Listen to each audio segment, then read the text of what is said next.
창세기 33장 18절부터 34장 7절까지 말씀으로 큐티인 제목은 세겜에 안주하는 야곱입니다. 야곱과 에스가 형제였음에도 20년 동안 화해하지 못했습니다. 우리도 자신의 잘못이 인정되지 않거나 상대방이 사과를 받아주지 않을까 두려워서 또 이해타산에 얽혀 나의 옳음을 주장하느라 화해를 미룰 때가 있습니다. 하나님은 야곱이 에스에게 행한 겸손한 말과 행동과 또 예물을 드리는 것을 통해 우리가 어떻게 화해해야 하는지 가르쳐 주셨습니다. 화해는 사람과 해야 하지만 화해하기 위해서는 먼저 하나님 앞에 자신의 잘못을 인정하고 하나님의 도우심을 구하며 낮고 겸손한 자리로 내려가는 신앙 고백이 있어야 합니다. 그리스도인은 구원받은 사람이고 유사 그리스도인은 구원될 뻔한 사람 아닙니까? 우리는 에스처럼 유사 그리스도인이 되지 말고 비록 거짓말쟁이여 속이는 자라도 자신의 연약함을 인정하고 회개하는 야곱처럼 신앙 고백으로 화해하는 그리스도인이 되어야 합니다. 야곱이 형 에서와 화해했지만 그를 따라가지 않았던 것처럼 우리도 믿지 않는 자와 화해는 하지만 그와 같이 갈 수는 없음을 깨달아야 합니다. 오늘은 세겜에 안주하는 야곱을 살펴보겠습니다. 첫째는 야곱의 세겜 정착입니다. 18절입니다. 야곱이 밧담 아람에서부터 평안히 가나안 땅 세겜 성읍에 이르러 그 성읍 앞에 장막을 치고 밧담 아람에서부터 평안히 가나안 땅에 가게 해달라는 야곱의 기도를 하나님이 신실하게 응답해 주셨습니다. 야곱은 숫곳 생활을 오래 하다가 한 걸음 더 나아가 세겜성으로 거처를 옮기게 되죠. 야곱은 20년 전 에스를 피해 도망갈 때 베델에 나타나신 하나님께 평안히 아버지 집으로 돌아가게 해주신다면 여호와께서 나의 하나님이 되시고 기둥으로 세운 이 돌이 하나님의 집이 될 것이라고 서원한 적이 있습니다. 또한 이 베델을 제단 삼아 자신의 모든 소유에서 10분의 1을 하나님께 드리겠다고까지 약속했죠. 그런데 하나님이 은총을 베푸셔서 20년간 라반과 에스의 훈련을 마치고 평안히 가나안 땅에 돌아오도록 인도하셨지만 야곱은 베델로 올라가지 않고 목축하기에 좋은 세겜에 안주해 버리는 겁니다. 그는 베델로 올라가야 할 의무가 있었는데 그것을 완전히 망각했습니다. 베델의 약속을 잃어버리고 눈앞에 우선 편리한 세겜에 그렇게 장막을 치고 있는 겁니다. 19절 20절입니다. 그가 장막을 친 밭을 세겜의 아버지 하몰의 아들들의 손에서 베크시타에 샀으며 거기에 제단을 쌓고 그 이름을 엘 엘로헤 이스라엘이라 불렀더라. 가나안 땅에 도착한 야곱이 보이지 않는 영원한 소망을 위한 대가로 세겜과 하몰 족속으로부터 은 200냥어치의 토지도 사들이고 그곳에 정착하죠. 야곱의 세겜 정착은 롯의 소돔 정착과 거의 같은 수준의 영적 전략임을 알 수 있습니다. 어디서 살 것인가는 참으로 중요한 문제입니다. 아브라함이 가나안 정착 초기에 일부러 헤브론 같은 가나안 토착 세력이 왕성하게 활동하지 않는 지역에 장막을 치고 하나님의 제단을 쌓았던 것과는 달리 야곱은 이미 잘 발달되어 있는 세겜의 도시 문화 한가운데서 위태로운 공존을 시도하고 있는 것입니다. 야곱은 세겜에 쌓은 제단의 이름을 엘 엘로헤 이스라엘이라고 부릅니다. 뜻은 하나님, 이스라엘의 하나님이라고 하는 말인데 하나님의 약속을 성취해 주셨음을 강조하는 말이죠. 야곱이 세겜에서 단을 쌓고 예배드렸지만 이것은 하나님이 명령하신 최종 목적지 베델로 가기 싫은 그 마음을 합리화하는 모습이라고 볼 수 있습니다. 세겜에 제단을 쌓은 것은 야곱이 세겜에 상당 기간 정착할 뜻이 있음을 보여주죠. 라반에게서 훈련받은 20년간이 성경에서 구구절절 언급되었지만 야곱이 쾌락과 유혹의 세겜에서 보낸 10년은 그저 한 줄로 간단하게 마무리해 버립니다. 너무나 좋은 곳에 산다고 해도 잠깐이요. 성도가 마지막으로 도착해야 할 곳은 하나님 나라입니다. 하나님 나라에 이르기까지 분별해야 할 수많은 것들이 우리 가운데 있습니다. 오늘 야곱의 모습을 통해서 우리가 이것을 깨달아야 합니다. 하나님 나라에 이르기까지 우리는 늘 합당한 자리에 있어야 합니다. 합당한 자리에 있을 때 잠재적인 문제에서 해방되고 하나님의 영광을 드러나게 되는데, 야곱이 세겜에 안주하고 있기 때문에 하나님은 자녀의 문제로 야곱을 다루고 있는 것을 볼 수 있죠. 야곱은 자기를 위해 장막을 치고 밭을 사고 단을 쌓으며 예배를 드리면서 제법 경건한 삶을 사는 것 같아도 그것은 합당한 자리가 아닙니다. 형통할 때 내가 머무를 곳과 나아갈 곳을 분별하는 지혜가 필요한 것이죠. 적용 질문 드립니다. 약속의 베델로 나아가지 못하고 평안함으로 안주하고 있는 나의 세겜은 어디입니까? 둘째는 디나가 부끄러운 일을 당함입니다. 34장 1절 2절입니다. 레아가 야곱에게 낳은 딸 디나가 그 땅의 딸들을 보러 나갔더니 히위 족속 중 하몰의 아들 그 땅의 주장 세겜이 그를 보고 끌어들여 강간하여 욕되게 하고, 하나님은 베델로 가지 않고 세겜에 정착해 있던 야곱에게 외동딸 디나의 사건으로 찾아오십니다. 목축에 좋다는 이유로 야곱이 타락한 세겜을 떠나지 못하자 결국 고명딸 디나의 강간 사건을 겪게 되는 것이죠. 세겜은 교통의 요충지로 가나안의 타락한 문화가 넘치는 곳이었습니다. 야곱이 장막을 친 곳은 세겜성이 한눈에 다 보이는 곳입니다. 그는 이미 세겜의 지도자 세겜과 그의 아버지 하몰과 토지 매입 거래를 함으로써 토착민들과 어울렸음을 짐작할 수 있습니다. 이 어울림은 딸 디나가 세겜 여인들과 어울리는 계기가 되었습니다. 레아의 딸 디나가 그 땅의 여인들을 보러 갔다는 말은 무슨 뜻일까요? 보러 가다는 말은 디나가 세겜 여인들의 문화에 노출되고 있다는 뜻이죠. 디나는 세겜의 화려한 여인들을 동경했을지도 모릅니다. 세겜과 오라비들 모두가 사랑하는 디나는 아주 미인이었겠지만 그 안에는 야곱에게 사랑받지 못하는 어머니 레아로 인한 피해의식과 외로움도 있었을 것입니다. 세련된 세겜 여자들을 관찰하고 즐기고 배우러 나갔던 디나는 세겜성의 주장 세겜의 강력한 권력 앞에서 강간당하고 맙니다. 우리의 관심사를 어디에 두고 바라보는가는 너무나도 중요합니다. 세상을 보고 부러워할 때 우리는 위험에 노출될 수밖에 없습니다. 3절 4절입니다. 그 마음이 깊이 야곱의 딸 디나에게 연연하며 그 소녀를 사랑하여 그의 마음을 말로 위로하고 그의 아버지 하몰에게 청하여 이르되 이 소녀를 내 아내로 얻게 하여 주소서 하였더라. 이 강간 사건에는 하나의 역설이 있습니다. 세겜이 디나를 강간했지만 이 소녀를 사랑했고 디나를 아내로 맞이하고자 한다는 사실입니다. 세겜은 디나에게 매우 끌렸다고 합니다. 만약에 한 소녀를 사랑한다면 먼저 사랑한다고 고백하고 청혼을 하는 것이 순서일 것입니다. 그런데 세겜은 상대방의 의사를 전혀 고려하지 않고 강제로 성폭력을 행하였습니다. 그리고 난 다음에 사랑한다고 하면서 그 사람과 혼인하고 싶다면서 디나의 마음을 위로하고 있다니 과연 사랑한다는 이 말을 믿을 수가 있을까요? 세겜의 사랑은 철저하게 육체적인 욕망에 근거했기 때문에 하나님의 도덕법을 어긴 것입니다. 2절 3절의 동사를 나열해 보면 2절에서는 붙잡고 눕히고 더럽혔다고 합니다. 그리고는 3절에서 마음을 주고 사랑하고 다정하게 말했다고 하니 이것은 절대로 진심이 아니라고 볼 수 있습니다. 세겜의 아버지 하몰은 자기 아들이 여자를 강간했지만 아들의 진심을 믿어주고 권력으로 아들의 문제를 적극적으로 해결해 주려고 합니다. 이것이 세상 부모의 모습입니다. 디나를 아내로 얻는 문제를 아들과 상의하면서 두 사람이 제법 대화가 통하고 있는 모습을 볼 수 있죠. 요즘은 부모의 배경이 가장 좋은 스펙이라고 합니다.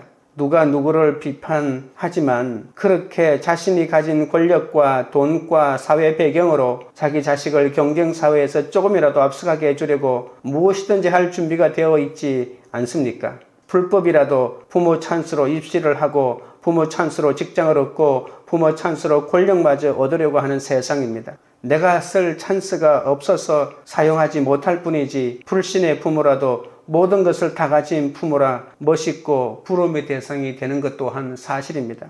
디나의 강간 사건은 한 남자가 한 여인에게 품은 거친 정욕에 의해 발생한 우발적인 사고일 수도 있지만 다른 한편은 외래 거류자들에 대한 시험이라고 볼 수 있습니다. 하몰과 세겜은 이런 방식으로 통원 정책을 써서 야곱 세력을 흡수할 수 있다고 생각했을지도 모르죠. 그들은 결혼을 단지 남녀 개인의 결합이라고 생각한 것이 아니라 부족 사이의 합병이나 동맹이라고 생각했습니다. 그래서 두 부족은 자유로운 통혼 정책을 해야 한다고 주장하는 것이죠. 하몰과 세겜이 야곱과 그의 아들들에게 전격적으로 내놓은 결혼 동맹 제안을 한 것으로 보면 외부에서 들어온 세력인 야곱 부족을 통합시켜버리려는 정치적인 계산이 깔려 있다고 볼 수 있습니다. 고대 사회의 결혼은 개인들끼리의 애정만으로 이루어지지 않고 다분히 정치적인 의미를 지닙니다. 그러나 힘이 세다고 자신들의 욕망을 과도하게 추구하다가 스스로 자충수에 빠지고 맙니다. 디나를 자신의 아내로 삼고 싶다는 세겜의 소원은 일종의 병적인 집착으로 변질될 수밖에 없죠.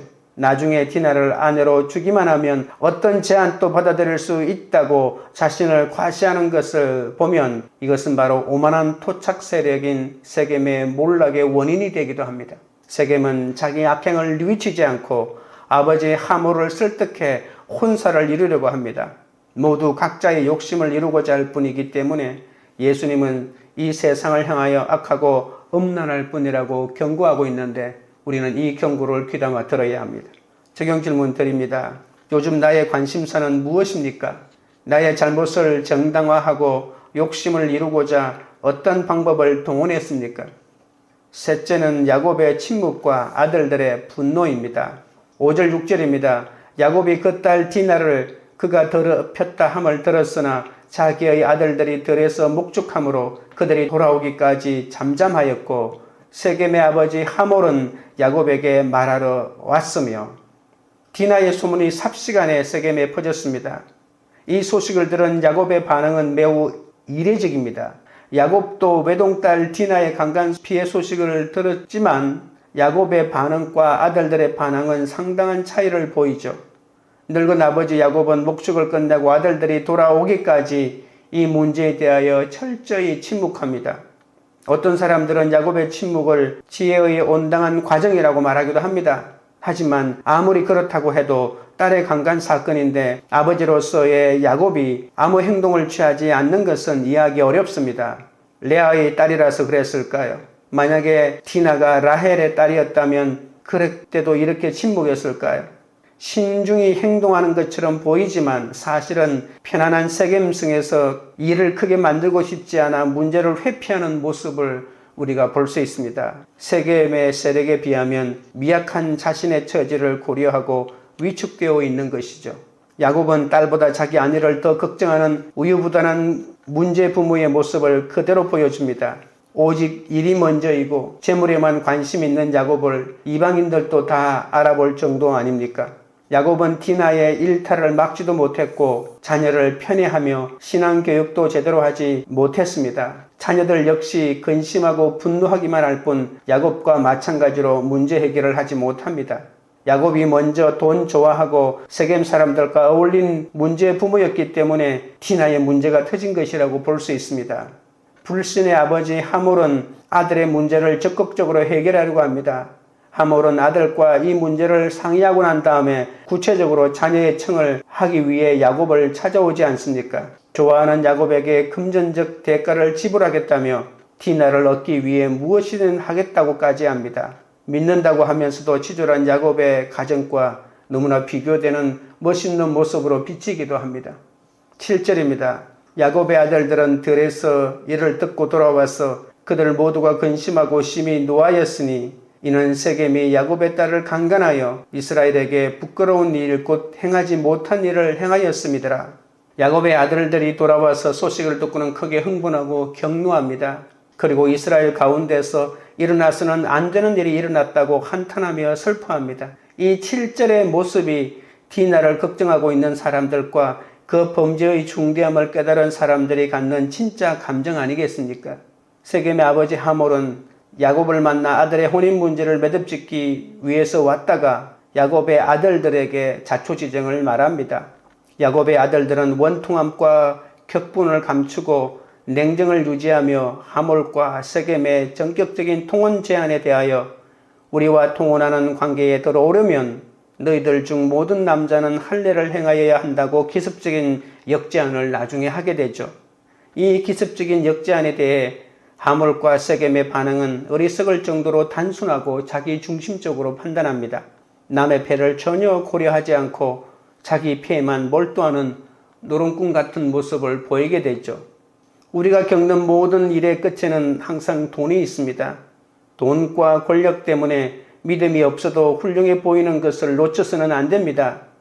야곱 같은 믿음 있는 문제 부모와 하몰처럼 불신이지만 멋있는 부모를 우리는 분별해야 합니다. 분별하기 너무나도 힘들지만 구속사적인 관점으로 행위가 아닌 믿음이 최고임을 알아야 합니다. 돈이 없고 지질해 보여도 내가 예배드리고 기도하고 하나님을 의지한다면 그 부모야말로 최고의 부모입니다. 부모가 가진 권력과 부모가 가진 돈으로 자식의 어떤 범죄 행위라도 그것을 앞장서서 다 해결해 준다고 절대로 좋은 부모가 아니라는 말입니다. 디나 사건으로 거절할 수 없는 불신결혼의 상황에 부딪힌 야곱의 아들들은 근심하고 심히 분노하면서 그 해결책을 찾고 있습니다. 그러나 하나님은 야곱이 문제 부모일지라도 그 자녀의 수고를 통해 구원의 여정을 이루어 가시는 모습을 보여주고 있습니다. 적용 질문 드립니다. 자녀의 문제를 배우자나 다른 가족에게 미루며 회피한 적은 없습니까? 하나님이 안주하는 나를 일으켜 세우려고 허락하신 부끄러운 일은 무엇입니까? 기도드리겠습니다. 하나님 아버지, 너무 좋고 모든 사람이 부러워하는 곳에 산다고 해도 그 삶은 잠깐이요. 성도가 마지막으로 도착해야 할 곳은 하나님 나라라고 했습니다. 편안하다고 약속의 자녀로서 합당하지 않는 자리임에도 안지하고 싶은 마음이 제 속에 있음을 불쌍히 여겨 주시옵소서. 야곱은 자기를 위해 장막을 치고 밭을 싸고 단을 쌓으며 예배를 드리면서 제법 경건한 삶을 사는 것 같아도 그곳은 합당한 자녀가 아니라고 했습니다. 형통할 때 내가 머무를 곳과 나아갈 곳을 분별하는 지혜를 허락하여 주시옵소서. 늘 제자로서 있어야 할 합당한 자리에 있도록 역사하여 주시옵소서. 세겜은 자기 악행을 뉘우치지 않고 아버지 하몰을 설득해 혼사를 이루려고 하였습니다. 자녀의 문제를 회피하거나 인간적인 방법과 수단으로 해결하지 않게 하여 주시옵소서. 내가 가진 물질과 내가 가진 권력으로 자식의 문제를 해결해 주는 것이 좋은 부모가 아님을 알게 하여 주옵소서. 욕심을 이루기 위해 악하고 음란한 세상의 길을 따라가지 않도록 주여 붙들어 주시옵소서.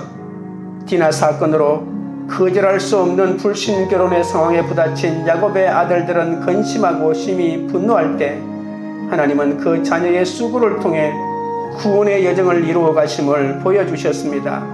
어떤 부끄러운 일을 만날지라도 회개하고 일어나 약속의 베델로 올라가는 새로운 시작이 될 수 있도록 역사하여 주옵소서. 광교우리들 교회가 편안함으로 안주할 세겜을 지나 약속의 베델로 나아가는 공동체가 되게 하옵소서. 각자의 잘못을 정당화하고 욕심을 악한 방법으로 이루려고 하지 않게 하시고 자녀 문제를 배우자나 다른 가족에게 미루며 회피하지 않도록 역사하여 주시옵소서. 하나님이 우리를 일으켜 세우려고 어떤 부끄러운 일을 주신다 하더라도 잘 감당하여 하나님이 주신 약속의 구원을 이루어가는 그런 공동체가 되도록 역사하여 주시옵소서. 예수님의 이름으로 기도드리옵나이다. 아멘.